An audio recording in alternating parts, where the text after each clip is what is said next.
જય દ્વારકાધીશ, જય માતાજી। આજના મારા નવા વિડીયોમાં તમારું સ્વાગત છે મિત્રો। તો આજે આપણે બનાવીએ છીએ બ્લાઉઝ। તો મિત્રો, તમને આ બ્લાઉઝ કેવું બન્યું છે તો કોમેન્ટ કરીને જણાવજો।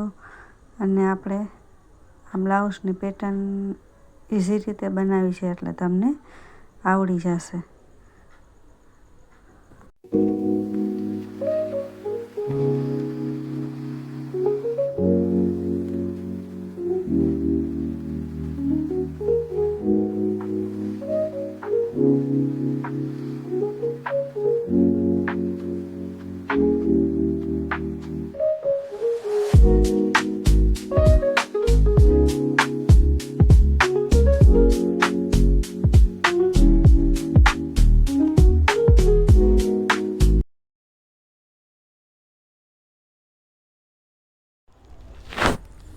જો મિત્રો, આપણો બ્લાઉઝ પલટી અને માથે આપણે ધાર મારીએ છીએ અને આપણે દોરી પણ લગાવી દઈએ છીએ એક્સ્ટ્રા, એટલે આપણે છે ને કે માથે પટ્ટી લગાવવામાં ઇઝી રહે।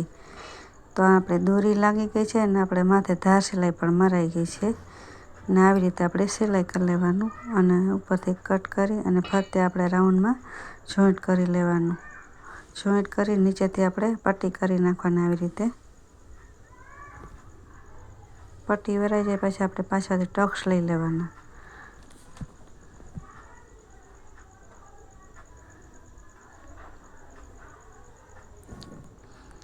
જો આવી રીતે ટક્સ લઈ લેવાના, આપણે 5 ઇંચ જેટલા લેવાના। એટલે ને આવી રીતે એક્સ્ટ્રા આવી રીતે ઝીકઝાક કરવાનું, એટલે આપણે નીચેથી સિલાઈ નીકળે નહીં। એટલે આપણું આ બનીને તૈયાર થઈ ગયું છે। અને હવે આપણે બનાવશું, એમાં પટ્ટી લગાડશું માથે। આવે અને ધાર મારી દઈએ એટલે નીચેનું આપણું કમરના ભાગમાંથી આપણે એક્સ્ટ્રા હોય તો એ સરસ ફિનિશિંગ એનું આવી જાય। અને જો મિત્રો, આ આપણું બનીને તૈયાર થઈ ગયું છે। અને હવે આપણે છે ને એમાં લેસ લગાવશું। જો હવે આપણું આ ગળું બનીને તૈયાર થઈ ગયું છે।